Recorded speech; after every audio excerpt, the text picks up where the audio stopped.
with MIGHT Malaysia as the country partner. The Royal Academy of Engineering has been exceptionally helpful in providing meaningful training in developing entrepreneurial mindset through Leaders in Innovation Fellowships Program. This program today is supported by UiTM, IIUM, UTHM, and UTM. It is in collaboration with the Technology Park Malaysia, Innovation and Technology Managers Association, ITMA, Malaysian Technology Development Corporation, MTDC, National Technology Innovation Sandbox, NTIS, and Malaysian Global Innovation and Creativity Center, MAGIC. Today's talk is titled Sourcing Funds for Developing Prototypes or Building Production Capacity. Let me introduce you to our panelists today, starting with Puan Nurhidayah Muhammad Akil. She is the Assistant Manager, Operation and Shared Services, National Technology Information Innovation Sandbox, and MAGIC. Next is Mr. Victor Chua. Victor is the founding and managing partner of Vynn Capital. He is an investor through his VC firm focusing on early stage companies in Southeast Asia. Some of his notable investments include Carsem and Drapi in Malaysia, as well as Travelio from Indonesia. He was the former chairman of the Malaysian Venture Capital and Private Equity Association and used to be the vice president of Gobi Partners, a Chinese venture capital firm. He is currently a council member of the Malaysian Venture Capital and Private Equity Development Council under Securities Commission Malaysia. Finally, last but not least, we have Mr. Ammar Zolkipli, and he is the founder of ITXOTIC, Sdn Bhd. So today, we are excited to bring to you the talk, which is in the form of a forum, where I will field a set of questions to the panelists. Okay, so the first question today is, if a researcher is interested in commercializing his or her research, what are the appropriate strategies for ideation, proof of concept, or prototype development? So first, I would like to invite Mr. Ammar to give his, the founder of ITXOTIC, Sdn Bhd, to give his thoughts.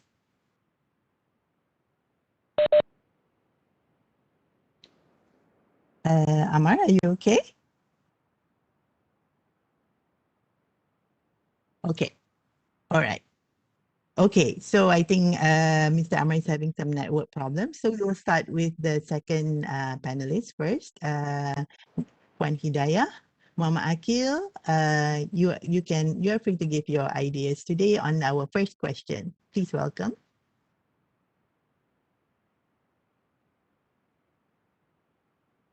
Sorry, I muted just now. Thank you, Prof. Agnes, for the question. So basically, when we talk about research and when we want to commercialize our innovation or our projects, the most important thing is all the researchers or all the, I would say, inventor need to understand the path. So basically, in innovation commercialization process, there are several paths that they need to go through. If you are a researcher at university, basically, this is the, I would say, normal route or normal path that you need to face in order for you from the idea stage until the product commercialized. So usually at the idea stage, then you will come up with the proof of concept. If you're at university level, usually after the proof of concept, you will declare your invention to the Innovation and Commercialization Center at your university. For example, at UM, you will have UMCIC. So during that time, you need to do some protection for your IPs, because at the end of the day, for you to move from your current stage to another stage, you need some intervention from the third party, for example, from the SME. In order for SME to take out the technology or to take out the idea, the most important thing is you need to give an approval to them, which is you need to license your IPs to them. So that's why it's very important for you to disclose or to register your IP for your for the protection. So then baru kita akan go to the next level, which is licensing, and then you will go for the prototype, you will go for a testing and validation, and then you will go for the industry prototype, and then you will go the final testing and validation, and then if your product or your projects have any regulatories, you will go for the regulatories level, and then you can finally market your products, or your product can be go to the market. So usually during this process, it there will be some problems, I would say, will be some issue, especially in term for the lecturers, for the eventer, for the researcher, because researcher, they will have a capability to have a good idea and a good products, but at the end of the day, in terms of the marketability and on the assurance to make sure that the products can be into the market, somehow it will be some problems. So that's why usually on our side, we will advise the university to license the technology to the third party or to the SMEs, so that the SME will do the marketing parts for you, and they will do all the selling parts for the project itself. So apparently the researcher or the eventer can focus on the research and also on the next level of prototype or the next level of the projects, and the marketing side will do will be done by the company. So in this stage, the most important thing is the licensing I would say licensing stage, where during that time you really need to ensure that you can have a good collaborators, so that the third party that want to take up your technology have the ability to do the marketing and also to do the market sides of the product itself. So it is very important for you, especially the researcher and also the inventor, to have to know this process. And if you have any issue on it, most of the university will have a commercialization center. Please refer to the commercialization center, because they will help you in terms to do it for the next level. So basically, this process is purely for university side, because from the university side, most of the invention or most of the product that you came out from your research, for example, have to be declared. Or else it will be some problem for you, because at the end of the day, if you are not protecting your IP, there will be some problem later, especially when your products be in the market, because the main issue during that time is who will get the, I would say, the royalties or the payment itself will go to which parties. So that's why this angle, basically from the idea stage until until the product deployment, all the researcher at least have to understand the process. So you won't step into the or you won't skip the process in order for you to help to protect your invention, and also in order to make sure that you can gain profit from whatever ideas, and also from all the things that the final production from your side. So that is the most important thing. Yeah, so this is from me, Prof. Adis. Thank you so much, Puan Hidayah. Yeah, sure. So yeah, thank you for the innovation commercialization process and giving us tips to the researchers on how the flow goes on. So this is from the researchers' viewpoint. So now I'm going to invite Mr. Ammar Zolkipli. He has his own, he's a founder of his own company. So maybe you can give your thoughts on the commercialization process. Mr. Ammar? Sure. Thank you, Professor Anis and panel. So I'll start a little bit by my own company. We are a software company. We actually develop our own IP. We do our own research. We do have some collaborators with some universities, but ultimately, actually, we do a majority of our own research. So I think if I was a researcher, my first question to the researcher is, do you want to run your own business? Or do you want to find a business partner? That's the first thing I will ask. So at ideation stage, with that idea point in mind, then the first thing you want to do is, if you think you've got a good idea, you want to always validate with the target client or market. So just speaking from experience, this is what we did. Before we even started doing anything, we just try to get at least some feedback from the market, whether good or bad or tweaks. Before we even start the journey of prototyping or doing proof of concepts. And even at this stage, I would consider, if you want to be in the entrepreneurship game, especially if you don't have any sales or business experience, join programs. There's so many of them. MAGIC has them, MDEC has them, and many private companies also provide them. Join a program to learn about entrepreneurship and also to network. And through this network, sometimes you can even find your business partner. It could be a person, it could be a company where they are actually looking for technology and they want to commercialize it.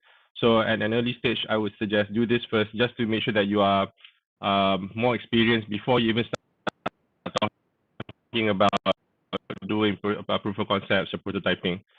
In my opinion, a lot of researchers tend to like have this great idea too early, and they never actually validate, and then they go down this path of trying to get grants and everything, do the prototyping, and then when they actually get to prototype, when they go to market, actually there's no real demand for it.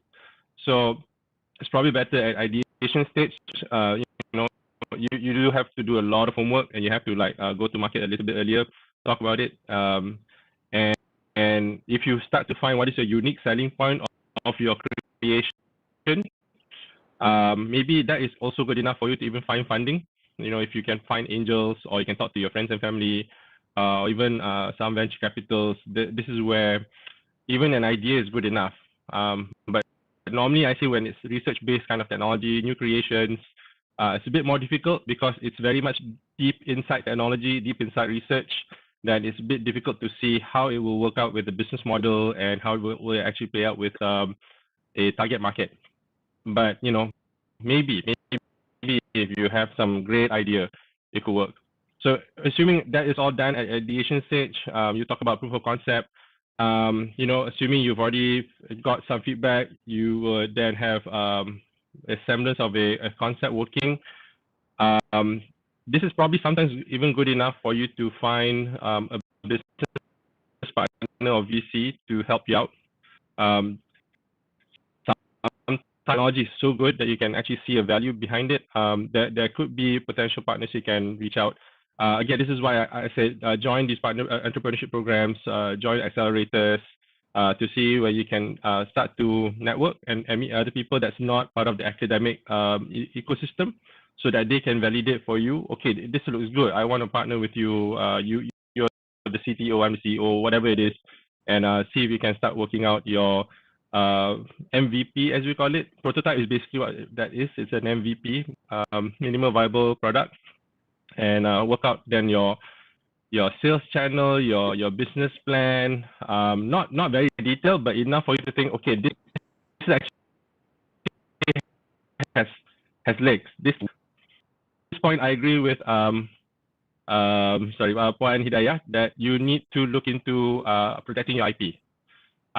Sometimes protecting IP could be as easy as just having an NDA in place, making sure you have NDA so that whatever they do, if you're sharing it with other people, they're not going to take your idea and run away with it. But I mean, ultimately, somehow you have to register it somewhere. But I would agree, you need to protect your IP if it looks like it's valuable. I say if it looks like, because sometimes we think it's valuable, but we do need to validate with the market.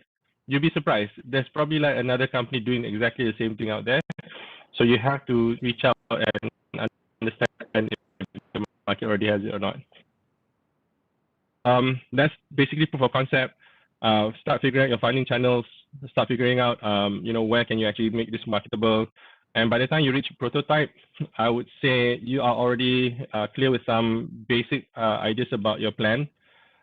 What sort of staffing do you need? What sort of investments or equipment do you need? Do you need to work out some contracts with some contract manufacturers or some of your partners? When I say partners, go to market partners. What is your plan for selling such a product powered by your creation? And at this point, in my own experience, it's already good enough for you to start looking for a proper grant, like a market ready grant. At this point, they can see, oh, it's a prototype, works. Most of the button works, most of the features work, and it's very easy for you at this point for them, because they can actually visualize what it is, and you've already got a semblance of a market strategy that you have a chance of getting to the next round, which is more funding to then turn it into an actual product and go after like early adopters.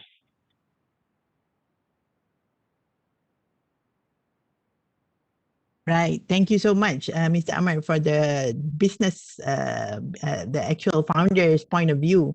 I think I agree with you. Actually, we, as researchers, we all often forget about the most key point here, which you mentioned, which was to test or validate your product, and to actually think about whether there is actually a market or for our product.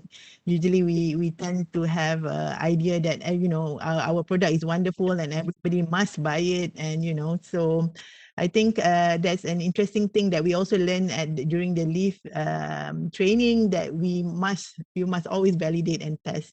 And I like the way that you say that we should pitch already based on our ideas. Thank you so much, Ammar, for the useful insight. Okay, so now we go into the next question. When should the researchers start to think about the strategies for making market-ready solutions or building production capacity? So I think, Ammar, just now you mentioned about the minimum viable product. And so maybe perhaps you can sort of illustrate to us when should actually they think about these strategies, at the point of the ideas or later. Yes, Ammar, please go ahead. Yeah, thank you, Dr. Prof. How would I say this? Actually, you should always have it in the back of your mind that you want to build something for market strategy for market-ready solutions. This is actually something you have to build over time, especially if you have never done any business operations or development. So for me, before I even started my own startup, I was already doing product development and product management for my previous jobs. We will have to think about once a research is done or a product has been finally developed to a level where it looks like it has market value, we start thinking about what is the minimum viable product, which means what would be the features and functions that gets the market excited about the product. I'll give you an example of like my own product, which is an AI solution. So we cannot just sell AI. AI as an engine to do, in our case, object detection is not valuable on its own, right? It has to have a specific industry use case. It must have a specific customer base. That means they must have like their interest about what kind of features they want, maybe alerts or some sort of a trigger for that something to happen, or like a real-time display. So there has to be, don't go too crazy, but you must have at least enough, like maybe 3 or 4, or I don't know, or even 10, depending on the target market, of things that you must have in the product that will wow the customers or that will get their attention. And I believe that must always be in the back of your head somehow as you're building your from ideation to prototype. Okay, these are things that you over time you filter out. Okay, these are definitely the things I need to have in MVP. And then as you get to MVP, you have to think about also when you're going to release them. So in our case, it's like release cycles. When is the feature coming out? What is the roadmap? You're not necessarily going to hit the roadmaps, but it helps to plan out your time. And then you start to think about, from a product perspective, the pricing models, costing, the cost structure for your contracts or your equipment and your people, burn rate. Those things start to come in. So it's like it gradually builds up. So when you start from ideation and you validate it, you feel like, okay, there's something there. You've already started to think about, okay, I need to build my business. Okay. And then as you go over time, you start to build in all the pieces. And like I said, all those things I was talking about, you start to put them into your components. It's not something that is like fixed in stone. It's for me, it has been a very organic kind of process. But also I already came from a background of building the business. So I know products basically. I know like what I need as a minimum set of metrics to know if I'm ready for market or not. So yeah, those are something you just build over time. Yeah, I like your point on saying that you have to plan ahead on what features to release and when. I think as a researcher, we like to complete the product and like make it the best that we can, and then only release it to the customers. We believe that the customer will like all the same things that we thought it must have. And sometimes we might spend a lot of time making the most perfect product, and then we find out the customer doesn't want it at all in the beginning. So yes, thank you for in software. We have this thing about software where there is no perfect product because software evolves all the time. So what we try to do is at least get the minimum requirements validated, and that's when we release. And then when we do release cycles, that's the whole point, is because customers ask for different things, and we start to prioritize what features do they want, what needs to be fixed. Yes, exactly. Yeah. So then your actual product, what you thought in the beginning, morphs into something completely different as it gets scanned and as it grows into other products. Yeah, which actually fits better the market. Yeah. Thank you so much, Ammar. Okay, so we are going to now invite Puan Hidayah to about the second question. What do you think? When should the researcher start to think about strategies of making the market-ready solutions or building the production capacity? Okay, actually, from the researcher view, it's quite different because a researcher basically they have other KPI for research under university. Yeah. So basically, the commercialization will be the second things. The commercialization KPI usually will fall into ICC, Innovation and Commercialization Center of the university. So that's why ICC usually they will pick the most suitable products for them to recommend for commercialization. So if the researcher has some entrepreneurial mind, so during that time, I think when you came up with a new invention, with a new innovation, during that time you should go and look into the market itself, whether there is any market's value on it. Then let's say you can think whether it is appropriate for or suitable for you to go beyond from the research, because at the end of the day, at university level, all the products or all the invention came out from the university, it will be half cooked. It will be usually at R&D level. So in order for the SME to take out the invention itself, usually they will need to go to another milestone where they need to have a final testing and validation, and they will need to go for a market testing and so on and so forth. So that's why usually on university sites, what they did is either the researcher itself will have their own company, means that the university will have a spin-off company, or they will license to the third party or to the SME. So in order for the SME to can take out and do the next level. Last time, our SME is not really keen to do the R&D activities because at the end of the day, the timeline sometimes it will take a long time for them to go and finish all the process. So rather than they will proceed with the half-cooked material, it's better for them to do trading activities where they will get the profit. Also, they will get the revenue on directly or during that session. But somehow the market is quite changed right now. It's different right now. Most of the SME, they will try to make sure that they can leverage on whatever field that they have right now, or they will leverage on the talent that they have. So that's why they start to go into the R&D activities. So for the SME itself, for them to come up with their own research, for their own idea, it may take some time. So that's why the university and SME collaboration is very important. But on the back to your question, Prof, whether when the researcher needs to start about the strategy into making of the market-ready solution. So if you ask me, I would say when you do the research, you need to go and tap into the market, whether there is whether there is a market for your products or not, or else the research product itself, it will remain at the shelf. Nobody will take out for the product and do for the next level for the commercialization, because you need to understand that for SME, the most important thing is the revenue and also the sales and also the profit. If there is no markets, then there is no point for them to take your project, take your invention to go to the next step, because they know there is no markets. So that's why during the idea stage, for example, or the prototype stage, you need to engage with the industry, so you know what is the current demand for the market itself, so you can aware and you yourself can go to the next step, whether you want to be the entrepreneur to go directly for a spin-off company, or during that time you can collaborate with the SME to make sure that your product is your innovation or your invention can be in the market. So that's be my view. So if you ask me, it's really like chicken and egg situation. The most important thing is yourself, the researcher punya ambition, whether they want to make sure that they want to look or they want to see their product be in the market, or it just want to make sure that they can came up with the new research, and then they will improve the research and they came up with the new research again.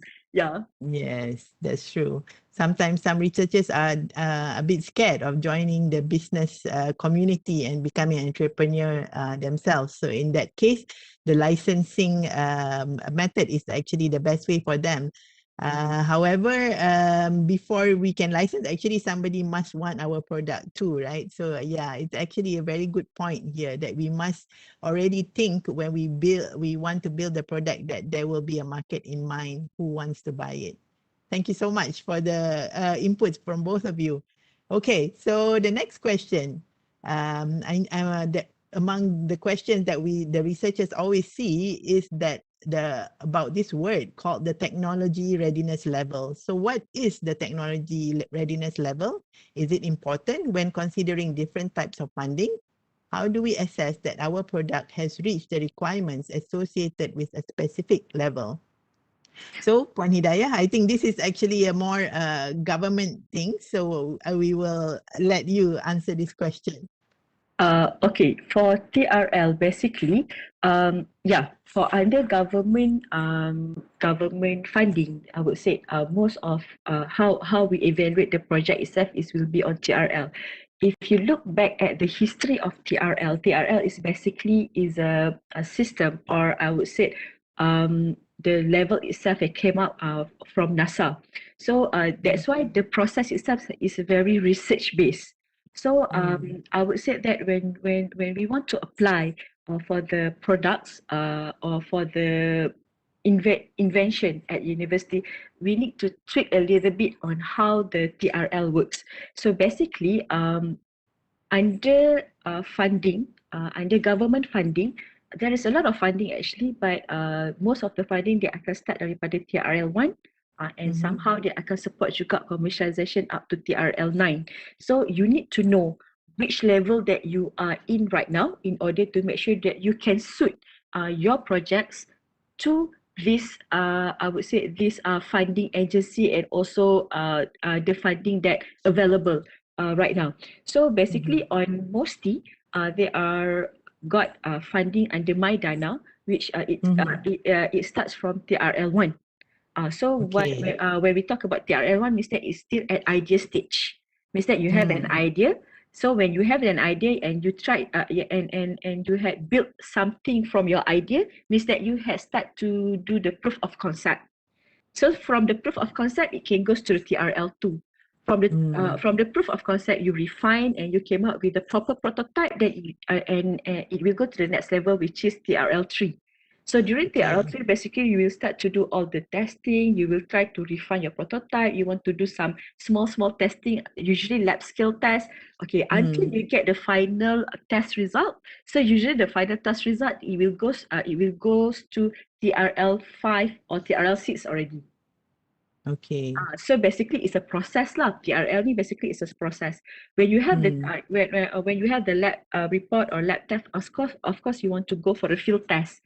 So for the field test, basically, it will go to the TRL 6. And when you do the refining of your final prototype, you want to make sure that the prototype itself can be at the I would say kita kata marketability punya things lah kan. And then kita akan refine lagi, kita akan buat final testing and validation. If we need if there is any regulatory issue during that time, we try to fulfill all the regulatory activities. Then the product itself can go to TRL 8. When you settle all these things, means that the product itself is ready to the market, means that and there is demand on it, and you go to the TRL 9. So that's how TRL works basically. So in Malaysia, the funding and the government, they will follow all this TRL. For example, under NTIS, National Technology Commercialization, Innovation, under NTIS, basically, we only cater the projects at TRL 6 and above. Means that you need to have a prototype, you need to have the lab test at least. And then for the next level, then untuk market punya test, kita tengok untuk field test semua, then NTIS can help you in terms of that to go up until commercialization. Okay, So so how when it you're works? saying NTIS, meaning that the funding that you listed here is which ones are the funding under NTIS? Is it MTDC. The MTDC, MTDC? National Technology Innovation Sandbox. So because Okay, basically NTIS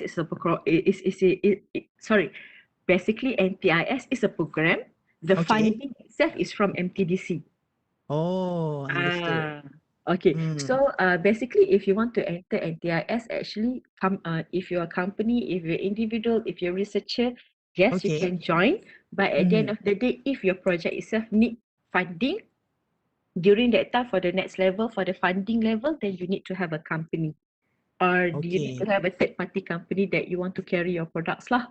Then you can apply Mm, for the funding, or else you only can enter NTIS, because some of the projects you may need some assistance in terms of government intervention, for example, or you mm, want to know more about the regulatories and also technical or testing and validation activities, but you don't mm, need to but you do need funding.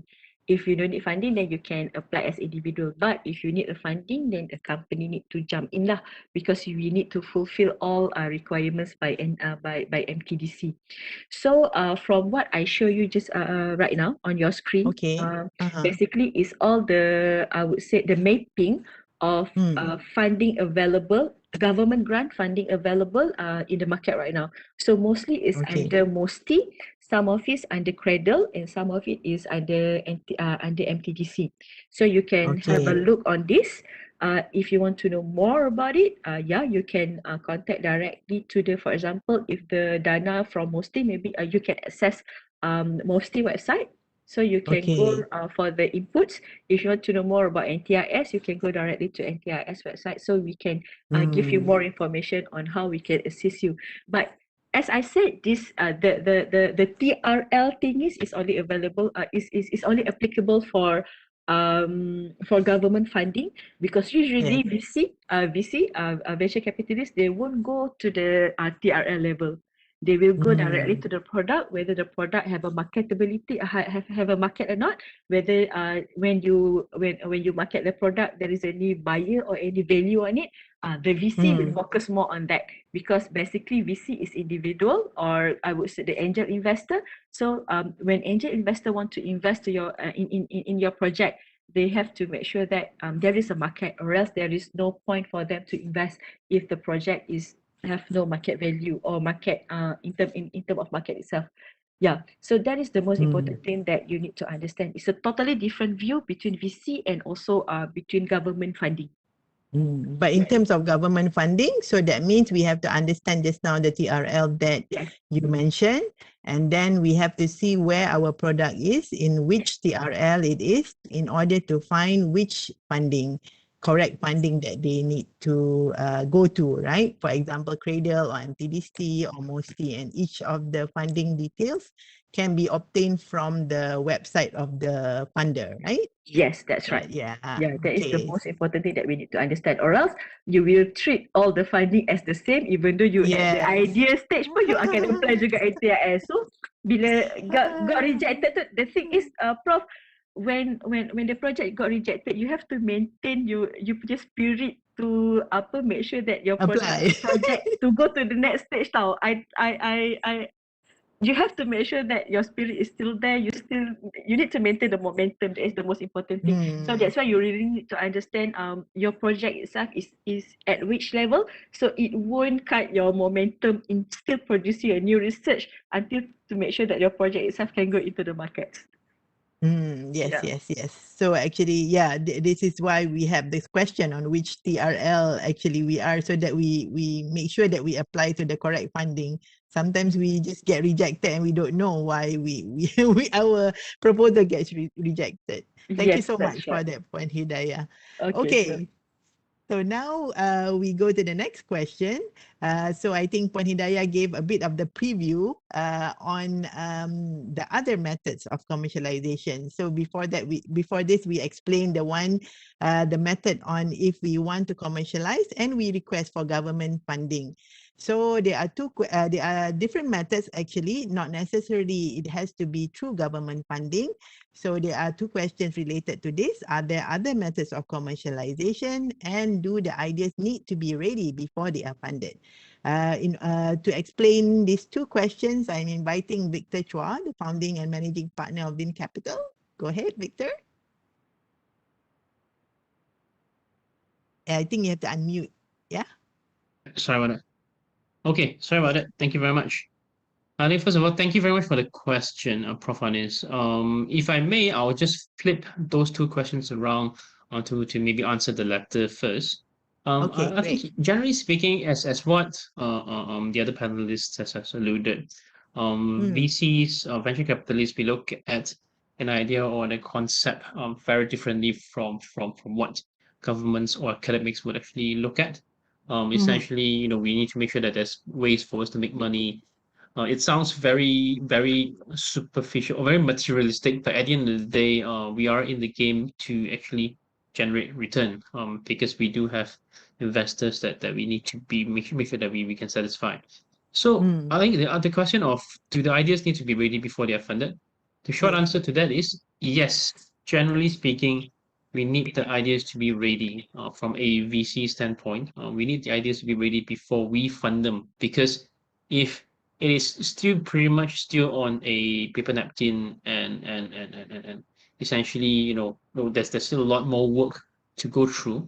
It's usually hard for VCs to put money into that particular idea or concept. Mainly because for most VCs, we do have a expiry date, for lack of better description, because we are managing a fund, which means there's only how much time that we actually can spend with entrepreneurs, with founders, with academics, with the idea.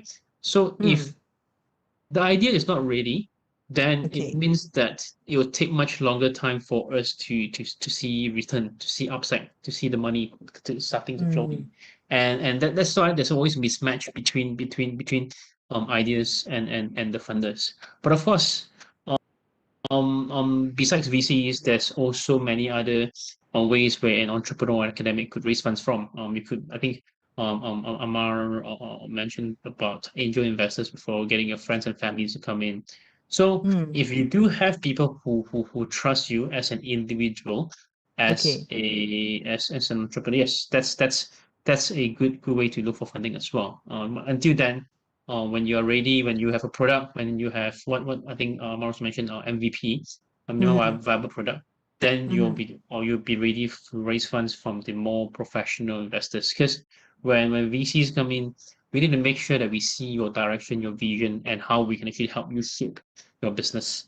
Because for VCs, on top of giving you the cash, we also want to be able to add value. Want to see how we can actually support your business to grow. If you're looking for expansion, for example, to bring your business from Malaysia to Indonesia, that's where VCs play a role as well. And if you, let's say you want to scale your product to be able to do other sort of business model, or for example, if you have a marketplace that you want to go into insurance, you want to create an insurance product for your marketplace. So that's also something that VCs would generally be able to help. So that's the latter part of the question here. In terms of whether there are other methods of commercialization, from our side, Vynn, as much as we are the money guys, we manage money, we invest money, we try to make money out of our investments. We do work quite a bit with universities. In Malaysia itself, we work closely with UiTM because of the MOU that we signed a couple of months back, actually, yes, last year. And we also have a partnership with USM as well as MMU, which is why we look at commercialization quite actively at this point of time. Because at the end of the day, there's a lot of good IPs within the university ecosystem, but there's just not enough connect to the real world. So for me to answer that question, it's really about bridging the capital to where the IPs lie. So one of the things that we explore on our side is how do we create more programs to connect ideas, to connect academics to the real business world, where I think it's similar to what the other panelists has highlighted before as well, to get a concept or on IP to work connect to work with a business owner or business partner where you can actually bridge the gap of knowledge. Because at the end of the day, SMEs out there, companies out there, or even startups are looking for new ways to scale the business. If there's a particular IP within the university that makes sense for those industries, yes, that would be fantastic. Which is why we always encourage universities to look at investing abroad, as in investing beyond the university network, investing in the sense of putting capital or putting resources to bring in the right kind of SME network, to bring in the right kind of business network into the university environment, where you could actually explore a much more efficient commercialization process. Because so far, from what I've seen at least, commercialization within the academic world, it's Yes. only one way, where mainly one way, not only, but mainly one way, where universities tries very hard to push the own IPs out there. But there is not too many effort of bringing the external world into the Okay. university ecosystem. So which is where I think we could also be helping. Yeah, that's all. Thank you. Yeah, it's very good to know that you are actually also collaborating with the universities and UiTM and USM I mean, I didn't know before this that VCs actually are interested in working with universities. So in your But we are. so in the VC's perspective, what do you mean by how do you term ready and a ready idea? So what would you consider as ready? What do you consider as not ready? Does the product have to be, if for example you're making a software, does the product have to be perfect, or how do you term it as ready? I don't think there's such thing as a perfect product. I'm sure Ammar can relate. You're always improving yourself. You're always trying to build a product that's more suited for your client, for the market. Because even the larger companies, they will always have to improvise. They will always have to make changes to what they already have, so that they can catch up with time. Because time is a factor that you cannot, just put aside.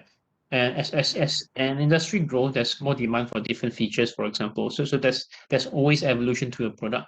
Whether it's ready or not, I think how we define it is that whether the current product that you have, the exact product that you have, whether there are already immediate buyers, people who would actually want to use it. Because it is through getting all these users to start using it that you see whether there's any lacking in your product itself, or whether your product is perfect for the current audiences that you have.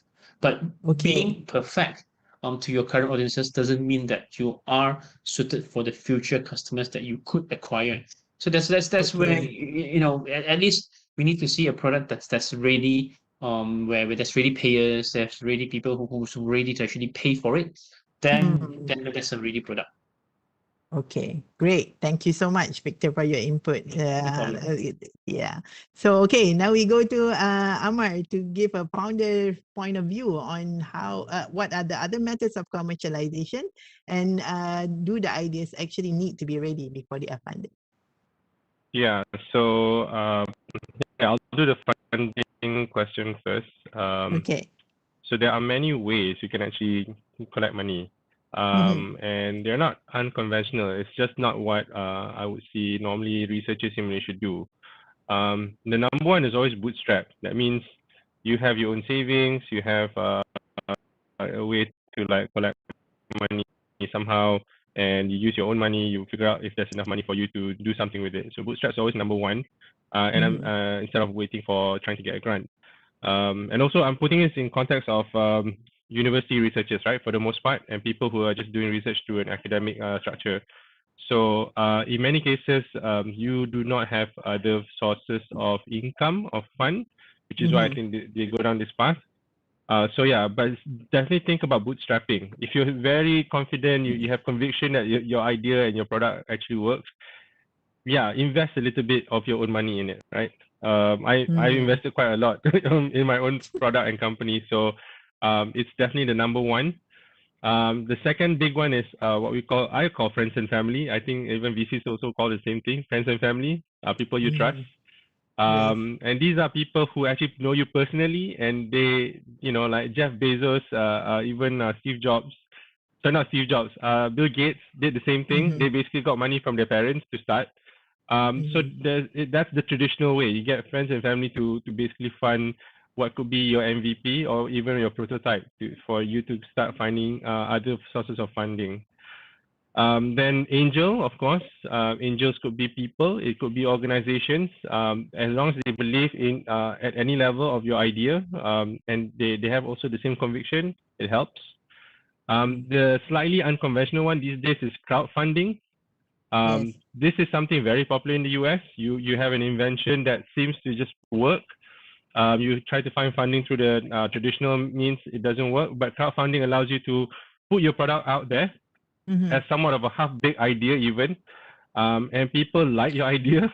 You actually could collect enough of your minimal funds to productize your first batch. It could even be a crappy first batch, but there's quite a lot of people who actually would invest in those things, but at a smaller amount. So crowdfunding could be another way, right? Yeah. And the last way, at least for people like me, is doing revenue by consulting. You know, you can generate revenue already. You just don't have to generate revenue directly with your product. It could be your business. So if you think about trying to set up as a business, it doesn't have to be a product. It could be a suite of your services, which also includes you doing maybe consultation work, or you could be what we call moonlighting, writing software code for other companies that also want to do something similar. So that way you can collect revenue that actually ultimately pumps money into your final product. And then obviously at the end is you try to sell through your VCs, your grants, and maybe people basically selling equity of your company to someone. So yeah, there are many ways, and I honestly until recently when we actually started going for Sandbox, we were basically self-funded. We were either bootstrapping, all the investors, all the founders basically invested money, and also we were actually collecting revenue through our own set of skills and products, other products that we were selling. So then that was the money that we used to actually start making our own software products. So yeah, only when we got to a stage where with one of our products, where we were very confident it can actually go to market, we went for Sandbox. We went to NTIS Sandbox, we pitched for it, we managed to get it in, and we are now basically testing it. So there is money there. But okay, so what I really like to stress also is that these are money to actually help you to validate, test, and sort of qualify your products. They're not money for business. It's not profit. So what at the end of the day, what needs to happen is that you need to find a way to make this product sellable, sold to the market. So don't treat these funds as a way for you to make profit. These are support for you to actually have this product now go to market and actually generate real revenue for you. So you must remember the end goal. Okay, and then with the second question, ideas, do they need to be ready before they are funded? I have to give this perspective. I used to work out of Malaysia. I was in Japan, I was in the US, I did a bunch of stuff, I have a bunch of friends there who also run their own business. If you're talking in the Malaysian context, yes, your ideas must be ready for market to some degree. That means there is already certain things in place that makes them commercially attractive to people. It cannot be just an idea because we don't have the appetite or risk in the market to look at something that's closer to ideation stage. It has to be, you've tested it a little bit, you've talked to some stakeholders, you've put all the necessary bells and whistles or support structure to make it available for the market. And also you must at least have an idea what kind of price points or the market you want to go to before you actually go for serious money. Anything before, prior to that, you can still get funds, but it's like the non-traditional way. You invest, you find other source of income, you get an angel. Because people with conviction in Malaysia would be the ones that would actually want to pay for your business to run. It's very seldom people who are not close to you, right? Say a VC. A VC comes in, really their business, right? They're trying to find a way to increase their income. right? Yes. By investing and selling the product and growing their profit. So they want to see something that's a lot more attractive for the market. So that means you have to do your homework to get it ready. In that sense. And it doesn't have to be the perfect product. It just has to be a product that has commercial value that they can see, that has enough of the components so that they can easily take it and go to market with it. So that's why it's also a bit vague. Like Victor was saying, it's a bit vague. What is a good product ready for market? It really is when you sit with a VC or you sit with a client, they can give you indication what they believe is ready or not ready for your product. And they might say, you know what, this is more than ready, I'm happy. Or it could be that they say, actually, it's very half-baked. What happens to like so-and-so thing if it breaks? Or why don't you have this feature? And then what you need to do is, don't take it too hard. All these things are inputs of the product, not you. Feedback. Yes. Yeah, and you have to take it to turn it into maybe an iteration. The process of iteration of your product, it will go for a long time. You just have to accept that change is a necessary thing in developing products. Yes. Yeah, that's all I have. Very nice, very good input. Actually, sometimes the researchers tend to take the criticisms personally, and then like, oh, they don't like our product, so we are going to give up on it. I think, yeah, but actually, it's actually a feedback cycle, just how to improve your product.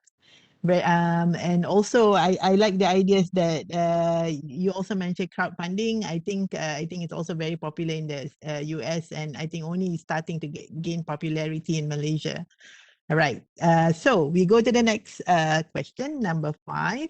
So I think you've heard a lot about VCs, venture capitalists. So actually, we want. I'm going to call. I think Victor to explain a bit what is the venture capitalist. At what stage of the product should the researcher pitch to the VCs? Do the VCs play an important role in the product development, or are they silent investors? What are the differences of obtaining the funds from VCs compared to the commercialization grants? So is it okay if I go to Victor first, since you just spoke just now, Ammar? Right, okay. Victor, maybe you can explain what is a venture capitalist? Yeah. I think that is a simple yet difficult question, because we are of everything. But maybe let me take a step back before I can explain in detail what VCs are. Essentially, if let's say if we were to compare ourselves to other funding sources that an entrepreneur could look at, I think what Ammar also highlighted is ECF, or equity crowdfunding, or crowdfunding in general. That's one of the ways for entrepreneurs to raise funds. But there are also many other ways. We have grants, we have P2P, meaning we get loans from some other people's. P2P is also a very it's a new asset class in Malaysia as well. Of course, we have VC, and then we have loans from banks. One of the key differences between grants and venture capital is that grants all usually comes in as a free gift. In a way, like I put it as a free gift, but there are also grants that comes in as a conditional grant where you need to meet certain milestones, and it's on a drawdown basis. Essentially, for grant, it's mostly driven by whether it's foundation, endowments, or government, whereas typically speaking, VCs are commercially driven. In essence, we invest money, we put money in in hopes of getting a return. And because of the investment element, because of the fact that we are always looking to try to generate a return out of the money that we have deployed. I don't think you would expect VCs to be a silent partner, a silent investor. But of course, it depends on the strategy of the VC, because with any single fund manager, with any single every venture capitalist, we all have our own investment strategy, in the sense of, like, for example, what kind of sector we will look at, what kind of industry we will look at, to what kind of investment style that we have. There are some VCs, I can give a few names, like Founder Startups, for example. There are US VC, where their investment approach is more of putting money into a lot of companies, and hopefully that the next one can be a Twilio, can be the next Facebook or whatever it is, Yes. by just spreading the risks to every single company. Whereas there are also other VCs, even including ourselves, where we don't just put money in and just stay out of the picture for the next few years. When we invest, when active VCs invest, we sometimes take a board seat. We want to get involved in the sense of helping you to grow the business, helping you Okay. to set the direction, helping you to figure out what is the market for you in the future, to essentially do things that we do as a partner rather than just a shareholder. So that's where VCs who are active would actually contribute. That's why when an entrepreneur, when an academic or whoever it is, if you're looking for VC to invest in you, you are supposed to also look at what the VC can do for you beyond just the money.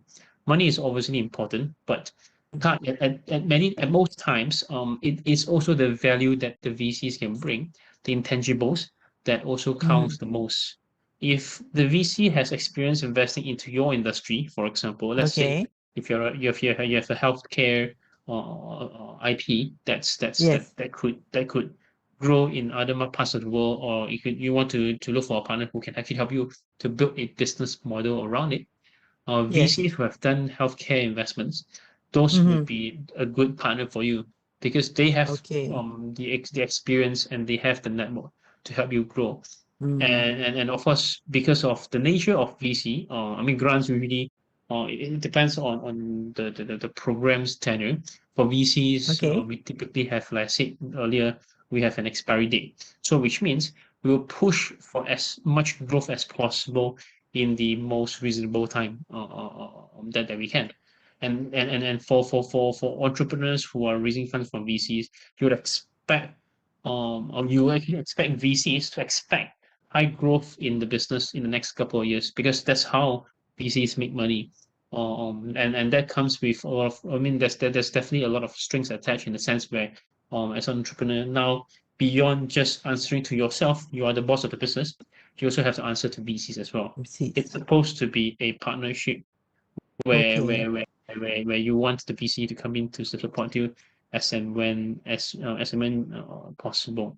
And I think for VCs, right, for lack of better description, we are jack of all trades because Okay. when we invest into a company, we are expected, even from our side, to do multiple things for our companies.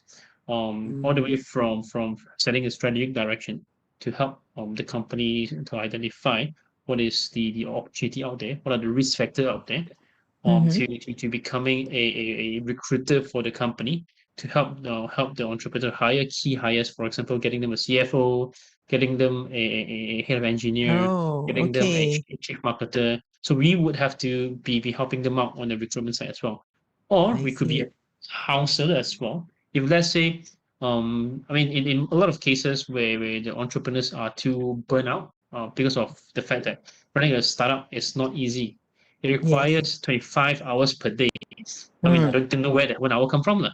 But essentially, it just means that you need to spend every single minute thinking about how to grow your business, and it's Yes. not too unlikely that a founder would run into a burnout situation where they get too mentally stressed, or when they have an argument with their partners in the business or at home. So VCs would have to become a sounding board, an absorber, lah, where all this friction, if needs be, we'll have to listen in. We have to be able to understand their viewpoint and try to make them feel better as well. So we do certain work of what a counselor would do, and we could also be doing some PI work, private investigator work as well, where we go out there to help them figure out like what are their competitors doing.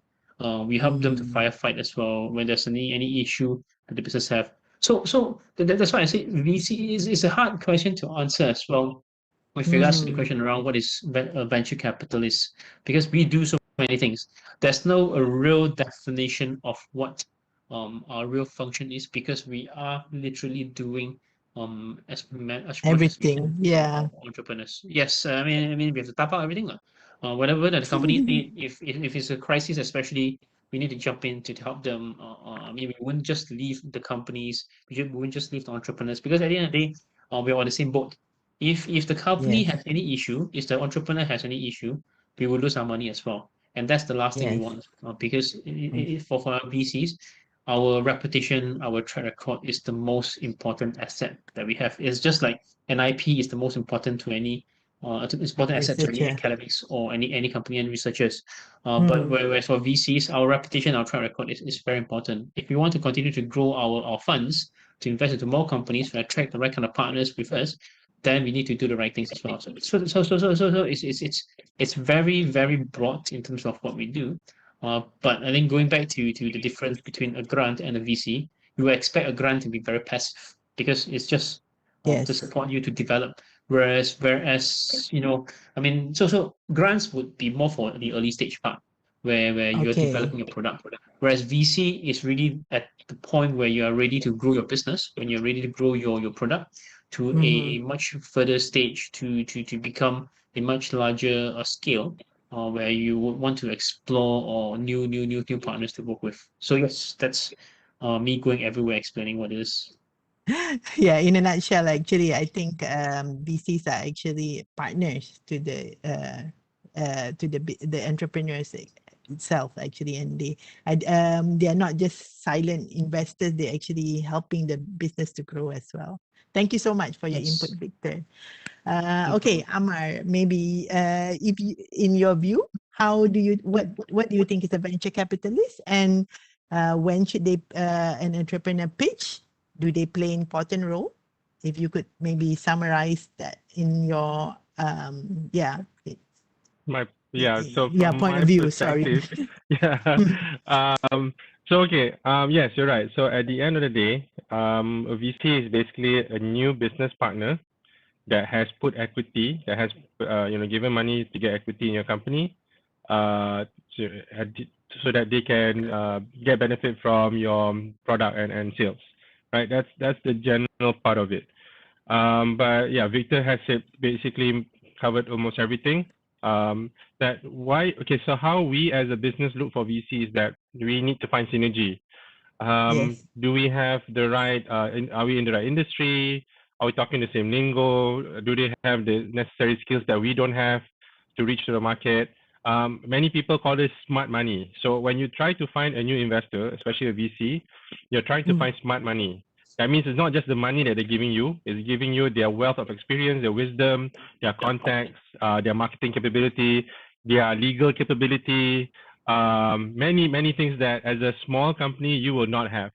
But VCs, because of the nature of them being investing in multiple businesses and having the experience of working with multiple startups and SMEs in general, so they have this like collected wisdom of what works, what doesn't work, and you want to then work with the VC at a stage in your business so that you benefit from that. So here's the key thing though. Not all VCs are the same, and it's like a marriage. I keep saying this because it's quite true. You think you work with a VC, and they could be really good, and you could be really good, but for some reason, it's not. You're not synchronizing. It could be down to the individual. It could be down to just what they see as a way to go ahead with your business, which is different from yours. It could be multiple things, and it just wouldn't work. So I wouldn't say it's a gamble, but I would say if you really wanted to go down a VC path, and I think in many cases you probably need to, you really need to research what VCs are available in the market, what is their appetite, who are the people that comprise the VC itself even sometimes, where do they have presence, and all those things are research you just have to do before you approach a VC. On top of having a product that's a little bit more ready for them to see that they can help you to bring to market. So in my experience, there's no bad VC. It's just a matter of one thing is maybe risk adversity. How risk averse are they, or how risk aggressive are they? Some are super risk aggressive. They pump in a lot of money, expecting only like a 1% return on the one unicorn, and that's normally the Silicon Valley types. You know, they have tons of money. They can just invest like crazy because they can see 10x, 100x, 200x kind of returns on the one unicorn. In our part of the world, we're Asian, unfortunately, people are still very careful with money. I wouldn't say they're not risk aware. It's just that they tend to want to make sure that all the bases are covered first before they invest. So if you are going to a market, to a VC, they can bring serious money, but you must be fairly more mature with what you have in terms of your product or solution for them to understand. If you think that you have something really like what do you call game changing, right? I would say expand your horizon. Don't just look at local VCs. Look at regional VCs. Actually, these days, a lot of the Silicon Valley VCs are also based in Singapore. Look at Singapore and find research about Singapore VCs that are now based there and see what kind of investment they put in to companies. Sometimes they look into like deep tech, research level companies, and they still invest. But you have to do the research to find out first who are those VCs, reputation, track record, individuals. Those actually matter more to me than the VC name itself. I see. And and then for companies, then they need to find that synchronization. When you go and pitch, when you have a one-to-one conversation, maybe even on the side, you start to see if you actually match or not. So the synergy is important. Yes. Yeah, synergy is very important because it's like a marriage again. You're taking this for a long term. So over the long term, they have to be able to work with you without having with having as minimal issues as possible. They don't want to get into fights. They don't want to get into silly kind of like arguments. They want to get money out of this. They want to get a good business out of it. So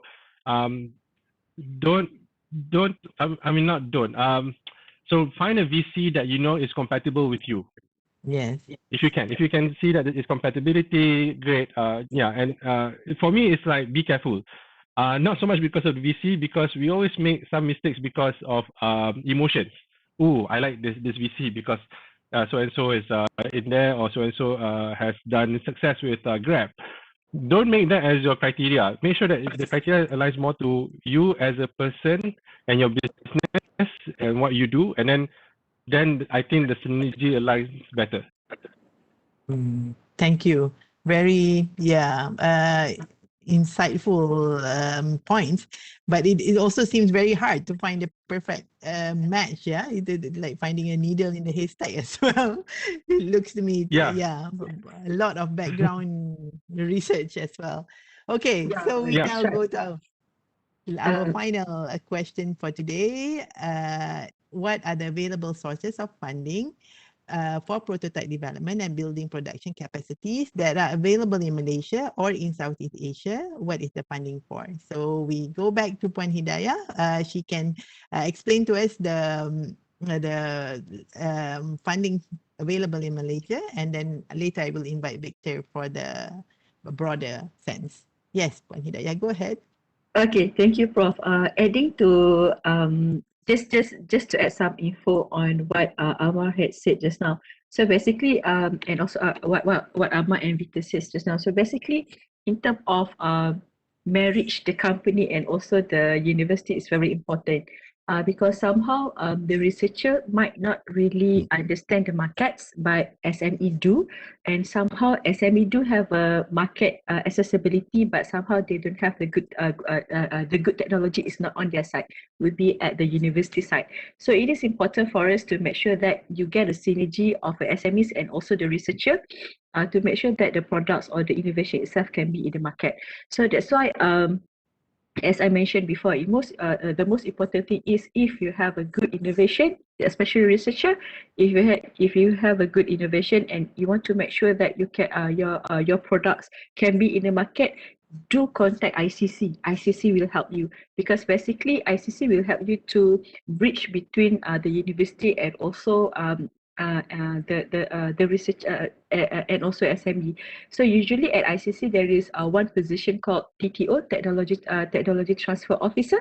So they will help you in terms of this. So the researcher can go and assist help from TTO office, basically, in order for you to make sure that you know what is the next step you can do to make sure that you can leverage your product or projects and make sure that it can be into the markets. So that's why most of the university, for example, the research university, they will have a proper structure of TTO office and also commercialization center at the university.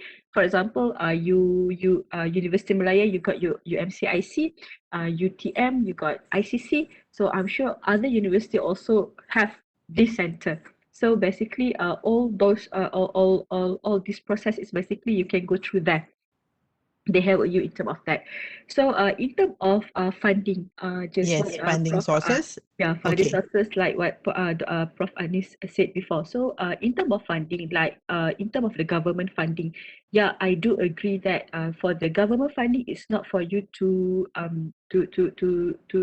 make your business go Run. right.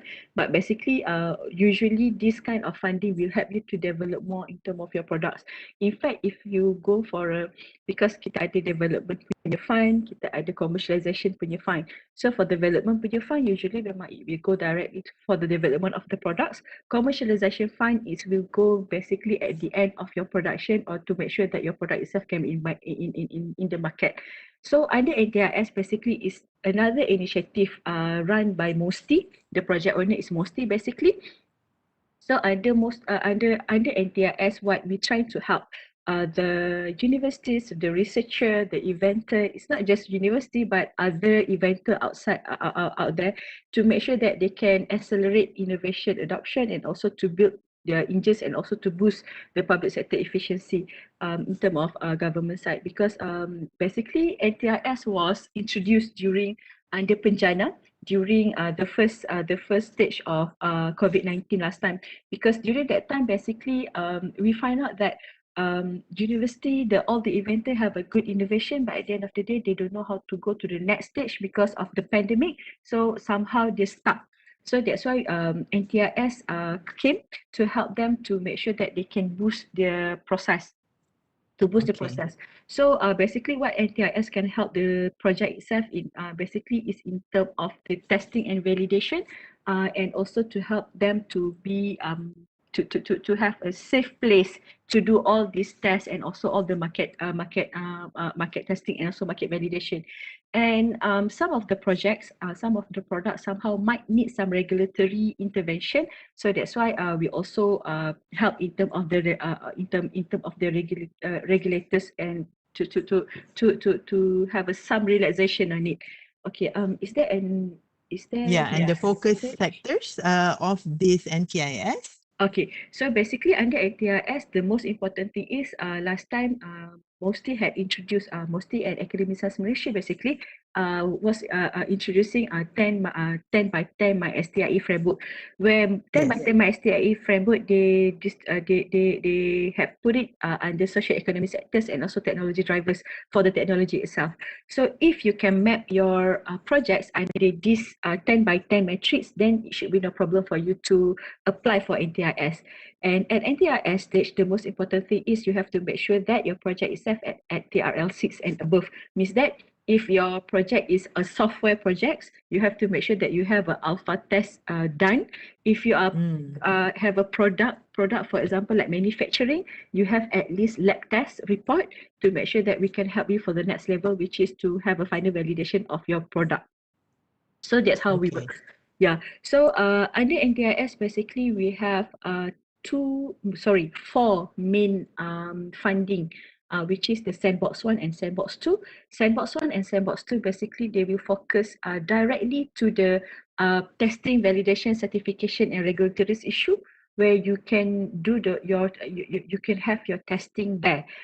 So under NTIS, we got for Sandbox 1 and Sandbox 2, the funding Sandbox 1 is the maximum of 250,000, and for the Okay. Sandbox 2 is the maximum of 500,000.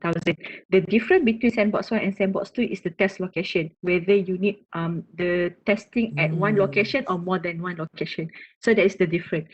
So on the other side, we also have a commercialization funding, where we help the project itself to make sure that it's ready to be commercialized, and the maximum amount that we help you is the maximum of 4 million. So it's again, it depends on your projects, it depends on your capacity, on how you want to make sure that your product's ready. But as I mentioned before, in order for you to apply for this grant, you have to make sure that the applicant is a company, because unfortunately MTDC only support company, not individual. Yeah, Understood. but for you to have a facilitation, for example, for you to, if you want to help you in terms of what is the testing or regulatory issue that you need to fill in, for example, yes, you anybody can apply. On the other side, NTIS also got our own partners, and also NTIS also got kita kata pool of partners lah, yang for example, if they are not ready or they are not eligible for the government funding, we try to help them to apa kita kata funnel them to this private sectors punya funding. But again, if for the private sectors ni, you have to fulfill their orang punya requirements lah, and you have to make sure that it match with the current solution or the current problem that this organization have, because somehow this organization, for example like Petronas, they do have their own problem, and they try to search a solution from the university and also from other inventor. So that's how we leverage our applicant, or we leverage our partner, our partner lah, basically our database. If there is any suitable solution that we can funnel to them, we will funnel to them. So it's just not just like a government side. If government side is straight away the funding, but also on our side also we try to help the company, to make sure that other parties Find the also partner. can have have that session. So basically, because at the end of the day, the most important, I would say, the most lacking part in our side is the bridge between the solution provider and also The market. the markets. So we got a lot of solution provider, but at the end of the day, the market cannot access. So that's how we try to help them make sure that they can boost their technology, and also they can boost the solution, and make sure that the solution itself can be to the market. Yes. All right. So now I'm going back to Victor. Maybe you can give us a glimpse for the Malaysian ecosystem and the Southeast Asia ecosystem on the funding sources available. So, great. Definitely. I think this is a very famous topic amongst I think entrepreneurs, researchers as well, because as we talk about this, we are also going to start a few training courses with UiTM and a few other parties as well to talk about all these details, because I do believe that this is information that entrepreneurs should have access to. But it's just unfortunate that I think because of how the industry is, it's not very, very transparent or open. But let's look at the Malaysian ecosystem. This is a slide on some certain agencies or ministries that has been providing funding for different industries. I think it really depends on what sector you're in. But from a public sector point of view, from a governmental point of view, Malaysia do have a pretty complete funding environment in that sense. We have the guys from Cradle, for example, who provides grants for really early stage companies, or people who have a prototype or just an idea. They could go to, they could have in the past, you can go to Cradle. I'm not sure whether that's still effective right now, but that Cradle was one of the channels where you actually it's still one of the channels that you actually look for grants, for development grants to actually build a product. Then you move on to Cradle Seed Ventures, who actually do make some investment into all those really early stage companies. And then we have guys like Biotech Corp or MDEC, etc., who support industry specific companies and initiatives. Then we have MavCap, who looks after the VC and tech ecosystem.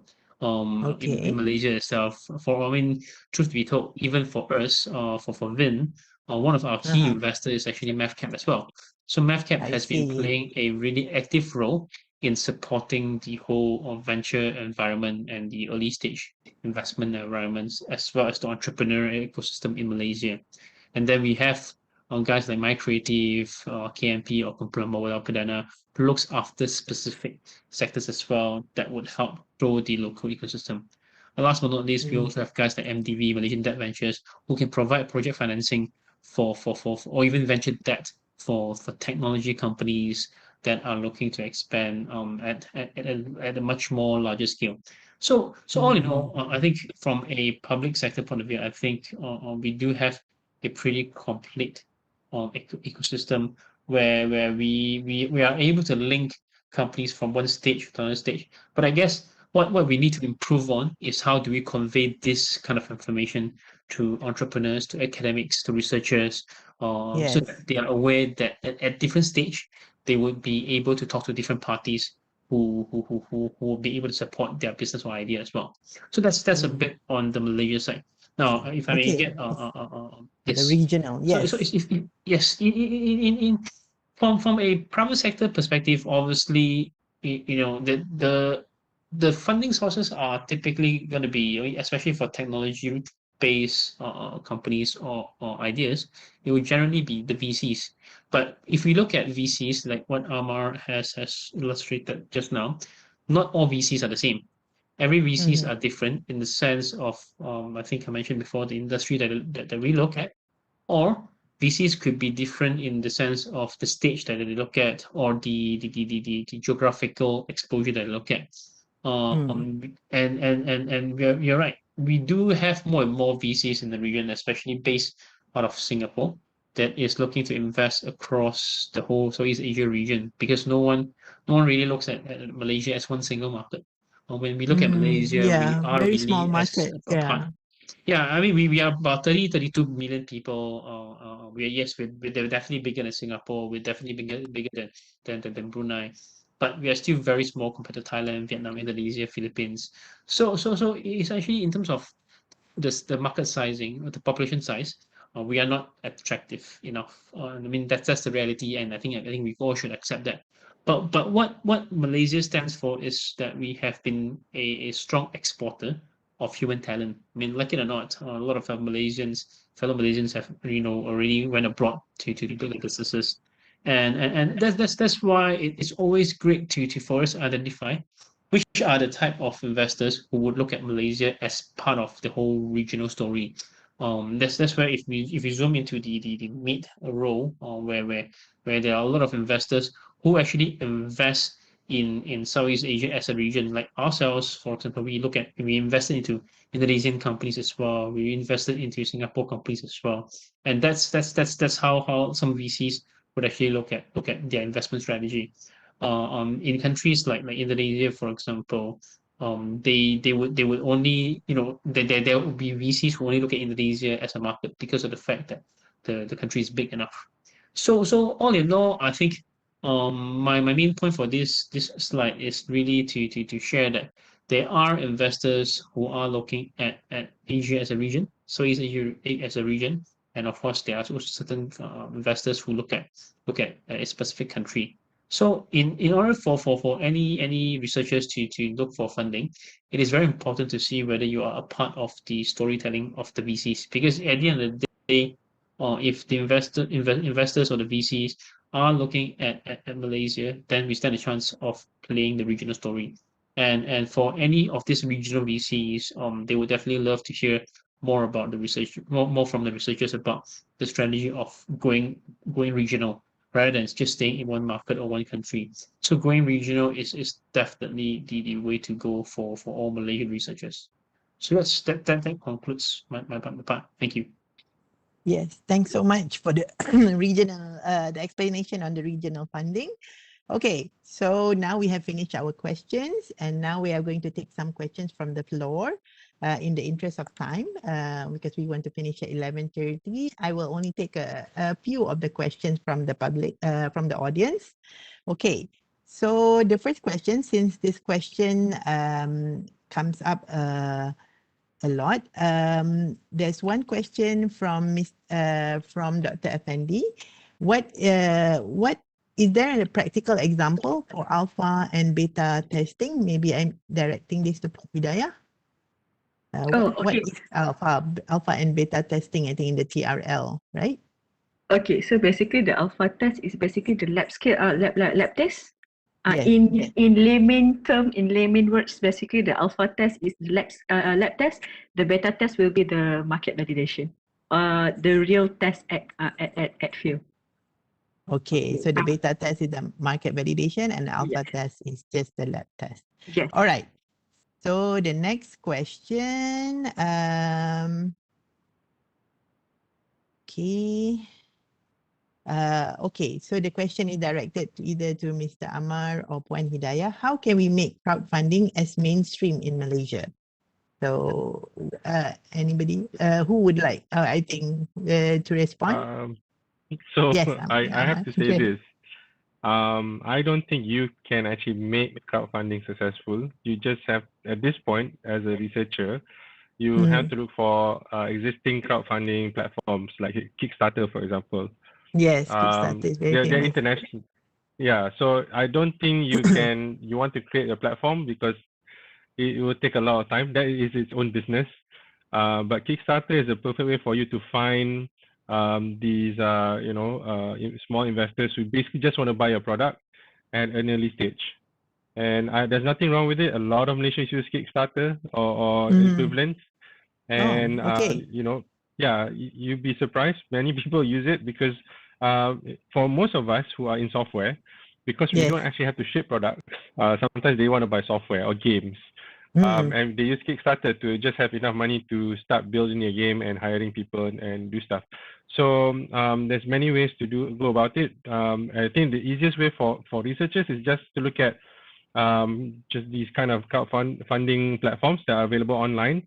Most of them are American based, but as long as you have a PayPal account and you can piece together your story about products, just use them. Yes. Thanks so much, Ammar.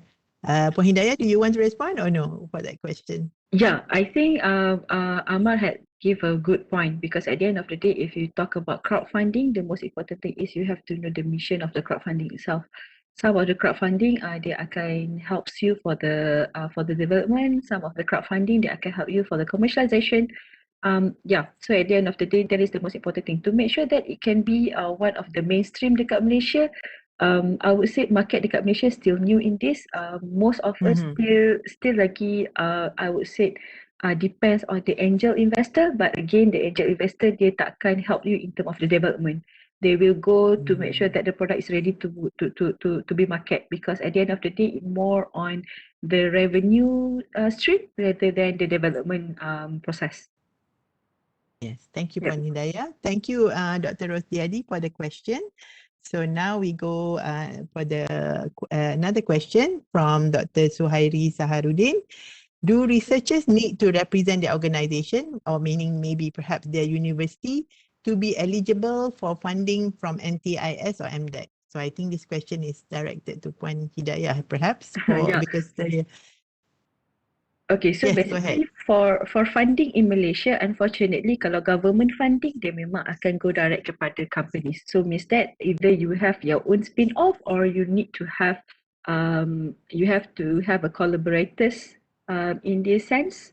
So that's why with the company. Yes, with the company. So that's why licensing is very important, because for example MTDC, if you have a collaboration with a company SMEs, they will look at your they will look at your licensing agreement, whether you have signed the licensing agreement with the company or not, or do you have any kita kata first discussion for the licensing, or else they cannot help much because it's a government funding. They have to make sure that all the parties secure. Okay, great. So now I think there's a lot of interest on the TRL level. So this question is from Dr. Muhammad Ziauddin Kufian. So is there any body that can verify the TRL level? Like I don't know, maybe does anybody can help us to verify the actual TRL level? Actually, when we talk about TRL, it's quite agile. So, in order for you to make sure that you are really suitable for it or not, I would say that, for example, under NTIS, if you want to apply for NTIS, you have to make sure that you have a lab test report. So at least we know Lab that test you're report. there already. Yes, or else we cannot help much. In terms of whether in order for you to make sure that your project is in which TRL, basically under government, for example, kalau macam every funding tu dia akan ada technical assessor dia. So the technical assessor will evaluate and will look into which TRL that you in. For example, under NTIS, because the Okay. secretariat itself is from MIMOS, TPM and also Futurize. So during the technical evaluation assessment, we will look back into all the process and look whether you are which TRL. So the meaning of the lab test, as long as the researcher is able to produce the results of the lab test, that is accepted. Yeah, Yes, no yes, need to that's go right. to another body to Verify. verify their lab test. Yeah. Yes, Okay. because at the end of the day, you need to know you apply for the funding for what.